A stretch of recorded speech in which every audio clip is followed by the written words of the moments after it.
Jag står med min familj på flygplatsen och håller hårt i min lilla väska. Mamma säger att hon snabbt ska gå på toaletten, precis före ombordstigning. I min mage drar det ihop sig, fast allt verkar normalt. Varför känns det här ögonblicket plötsligt fel? Den här berättelsen är på enkel svenska och har undertexter på nästan alla språk. Jag är 8 år gammal och semestern är nästan slut. Det märker jag redan på morgonen. Pappa stänger resväskorna. Dragkedjan låter högt. Jag gillar inte det ljudet. Det betyder avsked. Min syster går genom rummet. Hon är längre än jag. Hon verkar lugn. Jag tittar på henne och försöker vara lika lugn. Jag vill inte märkas. Jag vill inte vara ett problem. Utanför väntar en taxi. Luften är varm. Mamma säger att vi har gott om tid. Hon ler. Det leendet lugnar mig. Jag sätter mig i bilen och tittar ut genom fönstret. Palmer passerar förbi. Solen bländar mig lite. Jag tänker på havet. Jag tänker på sista dagen på stranden. Jag hittade ett snäckskal och stoppade det i fickan. Nu trycker jag det i byxfickan. Det känns slätt. Det lugnar mig. På flygplatsen är allt stort. Allt är högt. Väskor rullar över golvet. Människor pratar i mun på varandra. Jag förstår inte allt, men jag känner oron. Jag går tätt bakom mamma. Då känner jag mig säker. Pappa går först. Han håller passen. Min syster går bredvid honom. Jag är i mitten. Mamma är precis bakom mig. Jag känner hennes närhet. Det ger mig kraft. Vi ställer oss i kö. Jag ser skyltar. Jag ser långa rader. Jag vet inte exakt vart vi ska. Men pappa vet det. Så jag följer bara efter. Vid kontrollen måste jag lägga min väska på bandet. Bandet rör sig långsamt. En man säger att jag ska lyfta armarna. Jag gör det. Jag känner mig liten. Jag gillar inte den känslan. Bakom kontrollen är allt ljusare. Det finns många lampor. Många färger. Min syster säger att hon är hungrig. Pappa säger senare. Mamma nickar bara. Vi går till gaten. Gate betyder dörren till flygplanet. Jag hör det ordet riktigt för första gången. Jag lägger det på minnet. Jag minns saker när jag är osäker. Vid gaten sitter många människor. Några pratar. Några sover. Några tittar på skärmar. Vi sätter oss. Mamma står kvar. Hon tittar på skylten. Sedan på klockan. Sedan lutar hon sig mot mig. Hennes röst är låg. Hon säger att hon måste gå snabbt på toaletten. Hon säger att vi ska börja gå mot ombordstigning när det startar. Hon säger det lugnt, som om det inte var något särskilt. Jag nickar. Jag vill vara duktig. Jag vill inte fråga. Jag vill inte klänga. Så jag säger inget. En röst i högtalaren ropar något. Människor reser sig. Ombordstigningen börjar. Ombordstigning betyder att vi går in i planet. Jag förstår det inte helt, men jag ser det. Pappa reser sig. Min syster reser sig. Jag reser mig. Jag vänder mig om en gång till. Mamma är inte där. Först tror jag att hon kommer snart. Snart är för mig ett kort ögonblick. Kanske 10 sekunder. Kanske 20. Men kön rör sig. Vi går framåt. Jag drar i pappas ärm. Jag säger att mamma fortfarande är borta. Min röst låter tunn. Pappa tittar inte tillbaka. Han säger bara att hon kommer med nästa flyg. Hans röst är lugn. Det förvirrar mig. Jag tittar på min syster. Hon tittar ner på golvet. Hon säger inget. Hon verkar normal. För normal. Nu står vi precis vid dörren. En man skannar våra biljetter. Folk bakom oss tränger på. Jag känner tryck i ryggen. Jag vill stanna. Jag vill vänta. Men mina fötter går vidare. Vi går genom gången till planet. Gången är trång. Luften är sval. Jag hör steg. Jag hör väskor. Jag håller hårt i min väska. I planet ser jag många säten. Små fönster. Pappa pekar på vår rad. Vi sätter oss. Jag sitter vid fönstret. Min syster sitter bredvid mig. Pappa sitter vid gången. Platsen bredvid honom är tom. Jag stirrar på den tomma platsen. Jag tänker att hon kommer snart. Snart sätter hon sig. Snart säger hon mitt namn. Då hör jag ett hårt klick. Dörren stängs. Och inom mig blir det tyst. Planet rullar långsamt på banan. Jag sitter stilla och tittar rakt fram. Den tomma stolen bredvid pappa är som ett hål. Jag kan inte slita blicken från den. Om och om igen tittar jag dit. Om och om igen hoppas jag att hon plötsligt sitter där. Motorn blir högre. Mitt huvud börjar värka. Trycket kommer och går. Först svagt, sedan starkare. Jag lutar pannan mot det kalla fönstret. Det hjälper lite. Utanför rör sig allt snabbare. Sedan lyfter planet. Min mage knyter sig. Jag håller andan. Vanligtvis säger mamma något nu. Hon säger att allt är bra. Hon säger att jag inte behöver vara rädd. Nu säger ingen något. Jag vänder mig mot pappa. Jag frågar tyst när mamma kommer. Han svarar lugnt utan att se på mig. Han säger att hon kommer senare. Han säger att jag inte ska oroa mig. Hans röst är fast. För fast. Det lugnar mig inte. Jag nickar ändå. Jag vill tro honom. Jag vill att allt blir normalt igen. Mitt huvud gör ont igen. Det pulserar bakom ögonen. Jag blundar kort. När jag öppnar ögonen är stolen fortfarande tom. Tiden går långsamt. Jag vet inte hur länge vi flyger. Minuter känns som timmar. Min syster sitter bredvid mig. Hon tittar framåt. Jag frågar om hon också saknar mamma. Hon rycker bara på axlarna. Hon säger att pappa har sagt att allt är okej. Sedan vänder hon sig bort. Det gör mig tyst. En kvinna kommer med mat. Jag tar den för att man ger den till mig. Jag äter lite. Det smakar torrt. Jag dricker vatten. Mitt huvud värker igen. Jag säger inget. Jag tittar om och om i gången. Varje ljud får mig att lyssna. Steg. Röster. Men ingen kommer till oss. Flygningen slutar. Planet landar hårt. Jag biter ihop läpparna. Folk applåderar. Jag applåderar inte. Jag reser mig när alla reser sig. Jag håller mig nära pappa. Jag är rädd att tappa bort honom.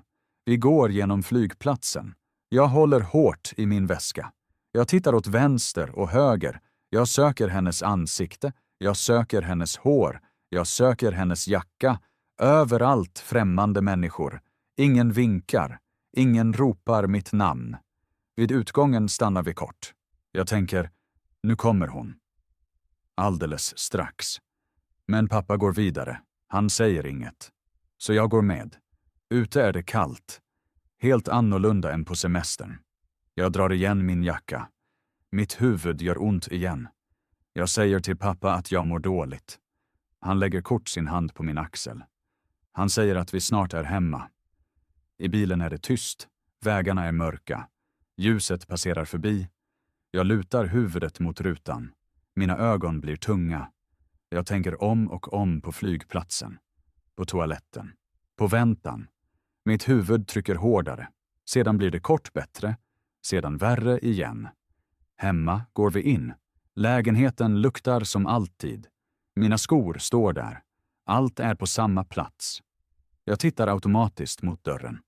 Den öppnas inte. Pappa säger att jag ska gå och lägga mig. Min syster försvinner in i sitt rum. Jag står kvar en stund i hallen. Jag hör pappa i köket. Glas klirrar. Steg. Vanliga ljud. På mitt rum byter jag om. Jag lägger mig i sängen. Lampan är släckt. Mitt huvud gör fortfarande ont. Jag vänder mig på sidan. Jag väntar på steg i hallen. På hennes röst. På något. Ingenting händer. Nästa morgon vaknar jag. Huvudvärken är borta. För ett ögonblick glömmer jag allt. Sedan minns jag. Jag hoppar upp och springer till köket. Pappa dricker kaffe. Han läser tidningen. Han säger god morgon. Så lugnt. Så normalt. Jag frågar om mamma kommer idag. Han ser på mig och säger ja, senare. Jag sätter mig vid bordet. Jag nickar. Jag äter mitt bröd. Allt känns fel. Men ingen reagerar. Och sakta lär jag mig att frågor inte hör hemma här. Dagarna efter känns tomma. Jag går till skolan som om inget har hänt. Min ryggsäck är tung. Inte bara av vikt. I mitt huvud är det tyst och högljutt samtidigt. Jag hör de andra barnens röster. Jag hör skratt. Allt låter långt borta. I skolan undrar jag om jag ska säga något. Om jag ska berätta att mamma inte är här än. Men ingen frågar. Så jag säger heller inget. Jag sitter på min plats och stirrar på häftet framför mig. Bokstäverna blir suddiga en stund. Mitt huvud börjar göra ont igen. Smärtan kommer och går. Efter skolan går jag hem. Jag låser upp dörren. Jag hör steg i lägenheten. Pappa är där. Han frågar hur skolan var. Jag säger bra. Ordet kommer automatiskt. Det känns tomt. Jag tittar in i köket. Inget spår av henne. Jag tittar in i vardagsrummet. Inget. Hennes plats är tom. Men ingen säger något om det. Så jag lär mig att inte titta dit. På kvällen äter vi tillsammans. Pappa sitter som alltid vid bordet. Min syster berättar någonting från skolan. Hon skrattar till och med. Jag iakttar henne. Jag undrar hur hon kan det. Hur man skrattar när någon saknas. Jag försöker också. Det känns fel. Jag frågar pappa när mamma kommer. Han svarar lugnt. Han säger snart. Han säger det alltid likadant. Alltid samma ord. Snart. Jag lägger ordet på minnet. Det har ingen tid. Det har inget datum. Det svävar bara. Dagarna blir till veckor. Veckorna blir längre. Jag räknar dem inte längre. Jag räknar bara kvällens steg i hallen. Varje gång hoppas jag att hon blir fler. Att en dörr öppnas. Att en röst hörs. Men inget ändras. Mitt huvud gör oftare ont. I skolan, hemma, ibland mitt i natten. Jag vaknar och stirrar in i mörkret. Jag hör min andning. Jag håller andan en kort stund. Sedan andas jag ut igen. Så håller jag mig lugn. Jag fortsätter gå till skolan. Jag leker med andra barn. Jag springer. Jag skrattar. I korta stunder glömmer jag allt. Sedan kommer det tillbaka. Alltid när jag är ensam. En gång frågar jag min syster direkt. Jag frågar om hon saknar mamma. Hon ser kort på mig. Sedan säger hon att allt är okej. Hon säger att pappa ju tar hand om oss. Sedan går hon in i sitt rum. Dörren stängs tyst. Det gör något med mig. Jag drar mig tillbaka. Jag pratar mindre. Jag tänker mer. Jag iakttar allt noga. Jag minns röster, rörelser, stämningar.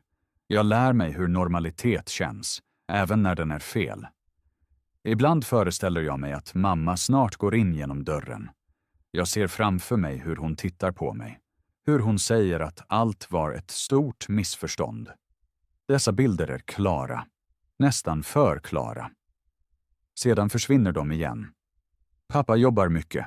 På kvällen sitter han ofta stilla. Han tittar på TV utan att verkligen se. Ibland sätter jag mig bredvid honom. Vi säger ingenting. Tystnaden känns tung, men också trygg. Ord verkar farliga. I skolan frågar en lärare en gång om allt är bra. Jag nickar genast. Nicken går snabbare än min tanke. Jag vill inte märkas. Jag vill inte förklara. Han tittar kort på mig och går vidare. Så lär jag mig att tystnad fungerar. En månad går. Sedan ännu en. Ingen talar längre om min mamma. Inte ens jag. Tanken gör för ont. Så skjuter jag bort den. Jag blir bra på det. Ibland, när huvudet värker, lägger jag mig bara ner. Jag stänger ögonen. Jag tänker på en plats där allt är lugnt. Där är hon också. Men hon säger inget. Hon bara ser på mig. Och långsamt börjar jag tro att denna känsla är mitt nya hem. Åren går förbi utan att någon räknar dem. Jag blir äldre utan att riktigt märka det. Min kropp växer. Min röst förändras. Mitt liv går vidare. Men något står stilla. I lägenheten förändras lite. Möblerna står kvar. Vissa saker försvinner långsamt. Först hennes jacka, sedan hennes skor, till slut också hennes plats i garderoben. Ingen säger något om det. Saker bara försvinner, som om de aldrig funnits. Jag går vidare till skolan. Jag lär mig. Jag får bra betyg. Lärare berömmer mig. Pappa nickar nöjt. Min syster är ofta ute. Hon har vänner. Hon skrattar mycket. Jag ser på henne på håll. Jag förstår henne inte längre helt. Hemma pratar vi om vardagliga saker. Om mat, om tider, om vädret. Aldrig om min mamma. Ämnet finns inte. Om något inte finns kan man inte sakna det. Det säger jag åt mig själv. Ibland försöker jag minnas. Hennes röst, hennes händer, hennes doft. Men bilderna blir suddiga. De tappar detaljer. Jag blir rädd. Så slutar jag. Pappa blir tystare med åren. Han arbetar mycket. På kvällen sitter han ofta länge i vardagsrummet. TV:n är på. Men jag tror inte att han verkligen tittar. Ibland sätter jag mig bredvid. Vi sitter sida vid sida. 2 kroppar. Lite närhet. Jag ställer inga frågor längre. Frågor hjälper inte. Det har jag lärt mig. Frågor ger bara korta svar. Eller blickar som säger sluta. I skolan pratar andra barn om sina mammor. Om kramar. Om bråk. Om regler. Jag lyssnar och nickar. Jag låtsas att allt är normalt. Jag har blivit bra på det. Ibland känner jag fortfarande huvudvärken. Den kommer mer sällan. Men den finns där. Särskilt när jag tänker för mycket. Då lägger jag mig. Jag väntar tills det blir bättre. Det blir alltid bättre. Någon gång. Jag blir tonåring. Jag drar mig undan. Jag tillbringar mycket tid ensam. I mitt rum. Med musik. Med tankar. Jag skriver saker som ingen får se. Jag vet inte varför. Det känns nödvändigt. Min syster flyttar så småningom.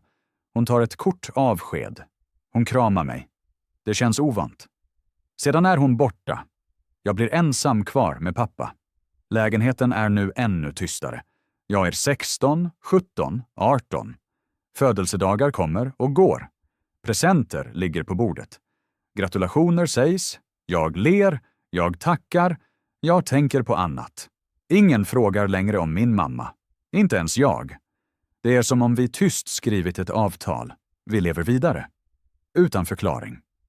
Ibland undrar jag om jag bara hittat på allt. Om hon verkligen har funnits. Då hittar jag ett gammalt foto. Hon står där. Hon ler. Bredvid mig. Bredvid min syster. Bredvid min pappa. Jag stoppar undan fotot igen. Jag börjar förstå att normalitet inte är sanning. Normalitet är bara det som ingen ifrågasätter länge. När jag är 18 flyttar jag hemifrån. Min första egna lägenhet. Pappa hjälper mig bära. Vi pratar om möbler. Om hyra. Om tider. Han önskar mig lycka till. Hans röst darrar kort. Sedan är det över. När han går står jag ensam i rummet. Dörren slår igen. Jag hör ljudet. Det liknar ljudet i planet den gången. Kort. Hårt. Slutgiltigt. Jag sätter mig på golvet. För första gången på många år låter jag tanken komma. Jag låter den vara helt här. Utan att skjuta bort den. Utan att slipa den. Min mamma är försvunnen. Och ingen har någonsin sagt mig varför. Jag sitter länge så. Och för första gången känns tystnaden inte trygg. Den känns som en fråga som äntligen blir hög. Lägenheten är tyst. För tyst. Jag hör varje ljud. Kylskåpet. Elementet. Mina egna steg. Jag är nu ensam. För första gången riktigt ensam. De första veckorna känns konstiga. Jag kommer hem från jobbet och ingen frågar hur min dag var. Jag äter det jag vill. Jag lägger mig när jag vill. Den friheten känns först bra. Sedan känns den tom. En dag ligger ett brev i brevlådan. Kuvertet är ljust. Mitt namn står på det. Handstilen är lugn. Jämn. Jag stannar i trapphuset. Jag läser mitt namn om och om igen. Ingen skriver brev till mig. Ingen utom myndigheter. Men detta känns annorlunda. Jag stoppar brevet i fickan och går upp.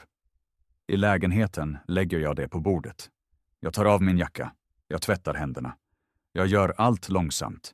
Jag vet inte varför jag dröjer. Sedan öppnar jag kuvertet. Brevet är kort. Ingen adress. Ingen förklaring. Bara några rader. De är vänliga. Försiktiga. Personen skriver om dagen. Om vädret. Om små tankar. I slutet står inget namn. Jag läser brevet 2 gånger. Sedan en 3:e gång. Jag känner ett svagt tryck i huvudet. Ingen riktig smärta. Snarare ett tryck. En bekant känsla. Jag vet inte vem det är. Jag lägger brevet åt sidan. Jag säger mig att det inget betyder. Någon har gjort fel. Nästa dag tänker jag inte mer på det. Nästan inte. 2 veckor senare kommer ett nytt brev. Samma kuvert. Samma stil. Igen mitt namn. Mitt hjärta slår snabbare. Jag stänger dörren bakom mig och öppnar brevet direkt. Igen små meningar. Igen lugna. Igen utan namn. Jag läser om en promenad. Om en tanke på kvällen. Om en känsla av närhet fast man är långt bort. Den meningen stannar kvar. Närhet trots avstånd. Jag sitter länge vid bordet. Jag börjar svara. Utan att veta varför. Jag skriver försiktigt, neutralt. Jag berättar inget viktigt. Bara om vardagen, om jobbet, om vädret. I slutet skriver jag inget namn. Jag vet inte till vem jag skriver. Jag lägger brevet på lådan. Veckor går. Brev kommer. Brev går. Alltid lika. Alltid lugna. Aldrig personliga. Och ändå känns de personliga. Jag väntar på dem. Jag kommer på mig med att titta i brevlådan varje dag. Ibland kommer inget. Då blir jag orolig. Jag går ner oftare. Jag kollar. När ett brev ligger där andas jag ut. Ofta undrar jag vem personen är. Jag tänker om jag borde fråga. Men jag gör det inte. Jag har lärt mig att frågor ändrar saker. Och jag vill inte att något ska ändras. En gång skriver jag om barndomen. Bara kort. Utan detaljer. Jag nämner inte min mamma. Men jag skriver om känslan av att vänta. Om saker som aldrig blev förklarade. Svaret kommer snabbare än vanligt. Brevet är längre. Stilen darrar lite. Personen skriver att den känner känslan. Att väntan ibland kan räcka ett helt liv. Att vissa saker inte försvinner även om man inte talar om dem. Jag läser de meningarna om och om igen. Något i mig börjar röra sig. Mycket långsamt, som en tanke som inte vågar bli klar. Jag jämför handstilen. Med gamla saker. Med kort. Med minnen. Jag hittar inget. Och ändå känns något bekant. För bekant. Jag tänker på min mamma. För första gången på länge utan smärta. Bara med en svag spänning. Jag skjuter inte bort tanken. Jag låter den vara en stund. Sedan lägger jag brevet åt sidan. Jag säger mig att jag inbillar mig. Att jag är trött. Att det är slump. Jag skriver vidare. Vecka efter vecka. År efter år. Och utan att säga det högt börjar jag skriva annorlunda. Personligare. Ärligare. Som om någon verkligen såg mig. Jag vet fortfarande inte vem som skriver. Men jag vet att dessa brev stannar. Och att de håller något i mig vaket som jag länge har tystat ner. Åren passerar och breven stannar. De kommer regelbundet, inte varje vecka, inte varje månad, men alltid när jag behöver dem. Jag vet det inte i förväg, jag märker det först när kuvertet ligger i lådan. Jag är nu i slutet av 20-årsåldern, mitt liv är lugnt. Jag jobbar, jag har kollegor, bekanta, ibland dejter. Ingen stannar länge, och det stör mig inte. Närhet är något jag måste kontrollera. Breven är en del av min vardag. Jag läser dem på kvällen, alltid vid bordet, alltid med ett glas vatten. Det är en fast ritual, och ritualer ger mig stöd. Med tiden förändras breven. Meningarna blir längre, mer personliga. Hon skriver inte bara om dagen längre. Hon skriver om känslor, skuld och oföränderliga saker. En kväll läser jag en mening som inte släpper mig. Hon skriver att hon ser mig varje dag framför sig.